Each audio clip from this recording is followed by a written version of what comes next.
Hello, petite vidéo pour vous informer que je vais remettre en place la formation de Reiki.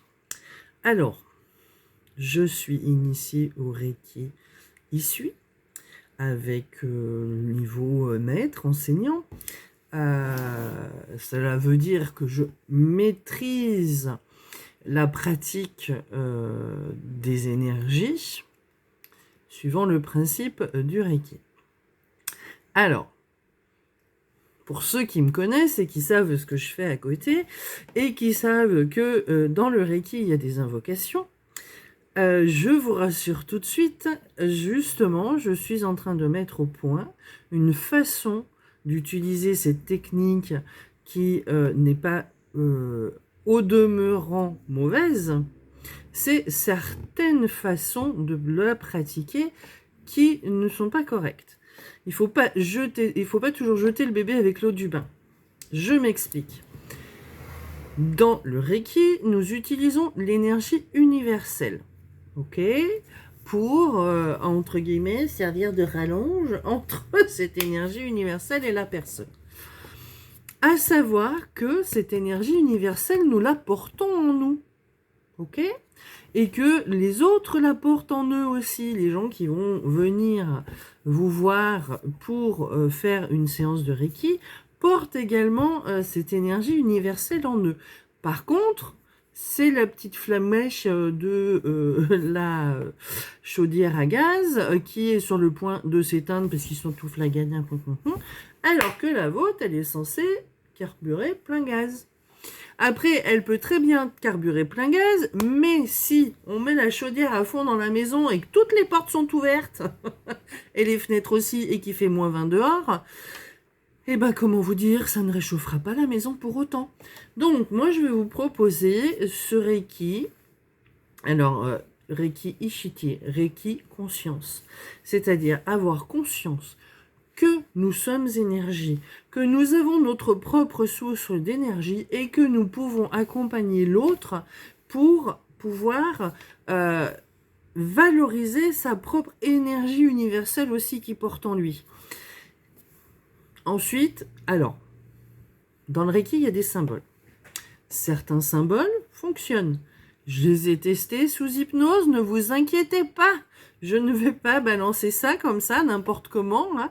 On s'est beaucoup marré d'ailleurs parce que la personne qui était sous hypnose ne connaissait pas du tout les noms des symboles. Et quand je les disais, elle était morte de rire. Parce qu'elle, le japonais, ça lui dit strictement rien. Mais c'était justement très intéressant d'avoir son retour sur ces symboles parce que... elle sait pas à quoi ça sert, elle sait pas tout ça. Et donc, du coup, certains ont été considérés sous hypnose comme trop porteurs de potentiel d'interférence. Donc, ils seront retirés, en fait, de l'enseignement que je vais faire. Il y en a certains qui sont valorisants de notre propre énergie personnelle. Donc, ceux-ci seront utilisés. Alors, il y a bien sûr les je sais tout qui vont vous dire « Ah, le Reiki, de toute façon, il faut pratiquer le Reiki pendant toute une vie pour le maîtriser correctement. » Alors, je rassurerai ces personnes en leur disant que ça fait 30 ans que je pratique cette énergie de Reiki. Donc, je pense qu'au bout de 30 ans d'expérience, 10 ans d'expérience en hypnose régressive ésotérique, l'écriture de 3 livres et le 4e en cours sur justement l'éthique, le fonctionnement des entités, le fonctionnement des interférences, le fonctionnement des humains et de l'énergétique, l'étude de Blavatsky, Alice Bailey, Socrate, Platon et tout le reste, je pense avoir suffisamment de connaissances et de pratiques pour pouvoir proposer une façon d'utiliser cette énergie universelle, et Reiki veut dire énergie universelle, correctement. Donc, Vous n'êtes pas obligé de me croire sur parole, vous pouvez aller faire un petit tour sur mon site, vous pouvez aller faire un petit tour sur mon YouTube, écouter ce que je dis, ce que je raconte, et éventuellement prendre contact avec moi si vous voulez avoir. Même si vous êtes déjà initié au Reiki traditionnel, Shambhala, Isui, je sais plus l'autre, enfin il y a plusieurs Reiki, voilà. Si vous êtes déjà initié et que vous voulez réadapter votre protocole, c'est avec plaisir que je vous accueillerai dans ma formation, qui est une formation qui n'est pas exclusivement réservée au premier niveau, au deuxième niveau et au troisième niveau. Les gens peuvent venir, quel que soit leur niveau, dans la même formation, parce que je trouve que c'est important, justement, pour des personnes, par exemple, qui sont en train de passer leur 2e degré, voire leur 3e degré, de venir en stage avec des personnes qui sont en train de débuter, pour voir quel comportement elles vont avoir avec ces débutants, pour voir si ce seront des bons enseignants. Voilà, c'est important. De plus on monte dans les niveaux, plus on doit être accueillant, tolérant, ouvert. Plus on a un niveau élevé en énergétique, plus on doit accepter la façon d'être de l'autre. Après, si la personne vient pour apprendre quelque chose, on lui apprend. Et on ne va pas la considérer comme incompétente parce qu'elle ne sait pas encore. C'est quand même dingue, ça. Oh, ben non, mais tu fais une formation et tu devrais être performant avant de la faire. Voilà, c'est... Et puis, toute technique, quand elle est faite dans la bonne intention, que ce soit sous interférence ou pas, hein, quand elle est faite dans la bonne intention, l'intention de vouloir faire du bien à l'autre, c'est ça le plus important dans notre métier, en fait. Et de dénigrer les autres techniques, de dénigrer les gens parce qu'ils font pas comme moi je fais.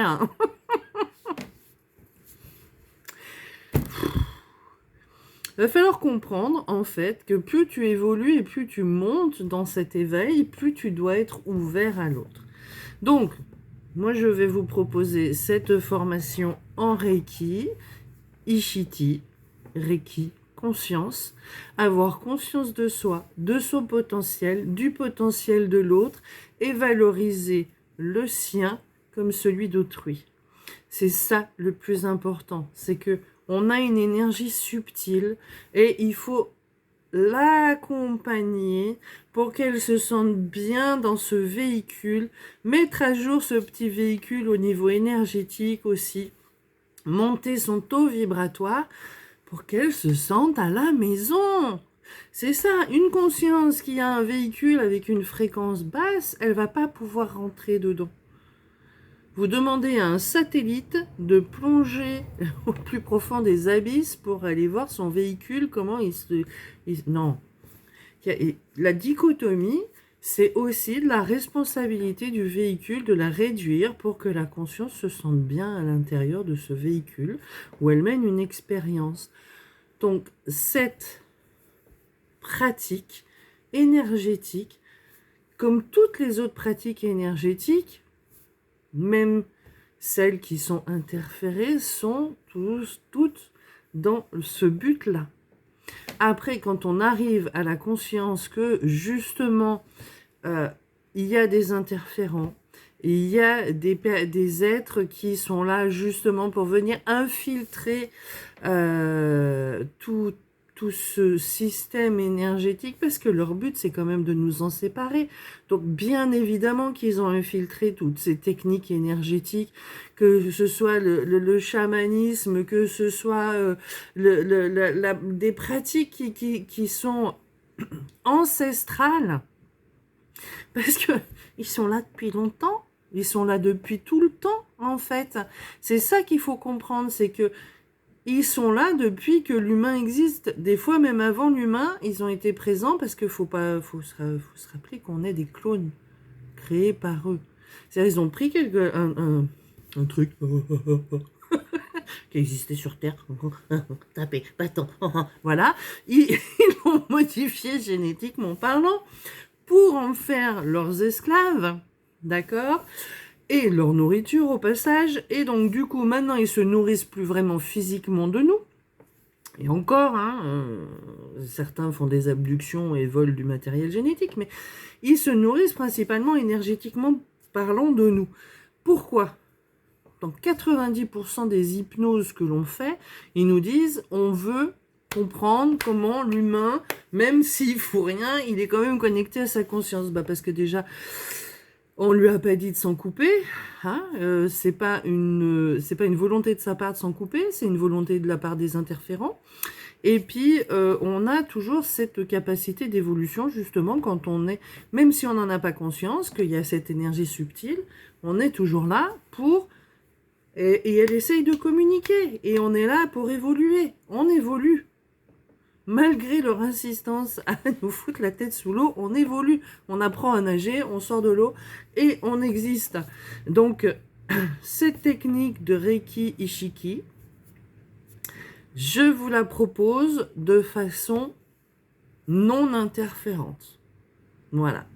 Donc, je n'ai pas encore posé de date. Vous pouvez mettre un petit message si vous êtes intéressé.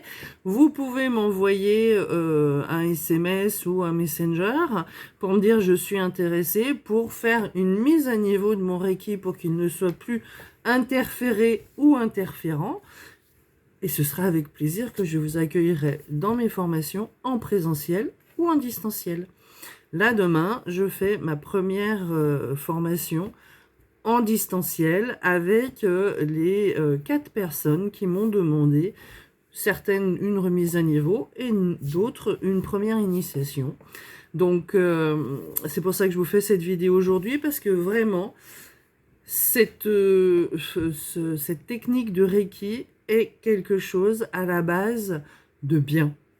Même si elle a été interférée, c'est bien. Toutes les techniques allant dans le sens à faire du bien aux gens, c'est OK. Il faut juste vérifier les protocoles, voir s'il n'y a pas d'interférence, de possibilité d'interférer, et surtout, à un moment donné, il faut aussi virer nos propres interférences. Nous, on l'a déjà fait. Les personnes qui viennent en formation demain sont aussi nettoyées, on fait leur HRE. Donc, elles cherchent une technique pour pouvoir pratiquer l'énergétique en mode safe. Et c'est ce que je vais leur proposer. Voilà. C'est certes, je sors un petit peu de la lignée, mais il est quand même de nos jours important de mettre notre discernement sur les enseignements que nous recevons. Alors moi, je reçois beaucoup d'enseignements, j'ai fait énormément de formations, et à chaque fois que on m'apporte une information où on demande d'aller invoquer quelqu'un à l'extérieur, maintenant c'est partout. Et ben moi, à la place, au lieu d'invoquer cet être extérieur, soi-disant, maintenant il y a les starseeds, toutes les 5 minutes il y a les starseeds. Voilà, de quelle planète vous êtes originaire et tout ça. La conscience est originaire d'aucune planète. Hein.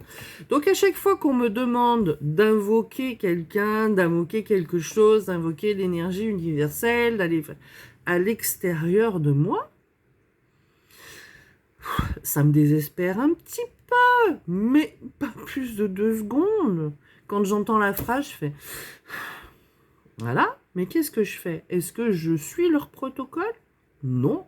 Instantanément, sur l'instant même, je vais remplacer l'être sur lequel il me demande d'aller me connecter à ma conscience. Je me connecte à mon énergie, à ma volonté, à ma puissance, à ma part subtile. Instantanément, je switch la demande. On n'est pas obligé, parce qu'on est dans une formation de quelqu'un qui vous apporte quelque chose de nouveau, de suivre à 200%, mot pour mot, tout ce qui est demandé, si on détecte que la demande n'est pas juste. Donc, c'est en ça que j'ai révisé mes protocoles. Alors, quand j'étais encore sur Annecy, je faisais encore des formations Reiki pour dans ce sens-là, en fait, dans le sens où j'utilise mon énergie pour valoriser celle de l'autre. Mais du coup, là, maintenant, voilà, je l'avais arrêté parce que pour des raisons ou d'autres, et puis on a beaucoup bougé. Hein. Là, j'ai ouvert mon nouvel espace bien-être, Jivasatananda, qui veut dire âme ensemble pour la paix. C'est-à-dire que mon âme, ma partie subtile et moi, agissons ensemble pour la paix intérieure et la paix des autres aussi. Voilà, ça veut dire, Ananda, ça veut dire paix ou béatitude. Donc béatitude, quand je suis dans la béatitude, tout va bien. J'accepte l'autre comme il est, au moment où il est, et quand il vient me voir, et je l'accueille.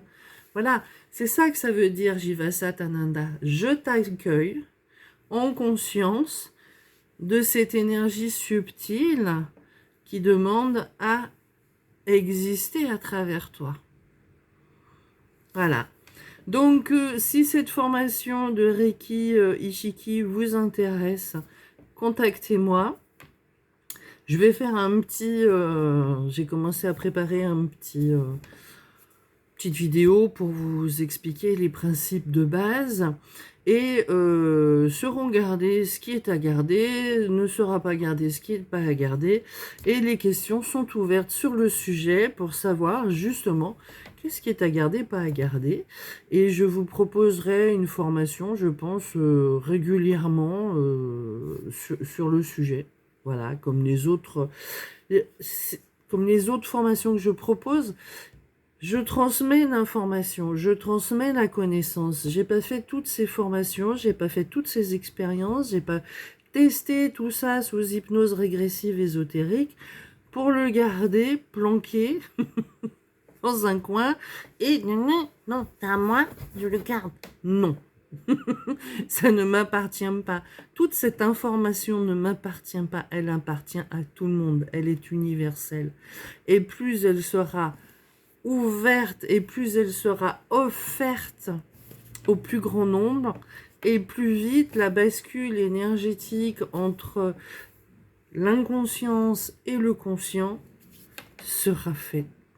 Donc je vous attends, j'attends vos petits messages, j'attends vos petites questions ou vos grandes questions et aucune question n'est bête.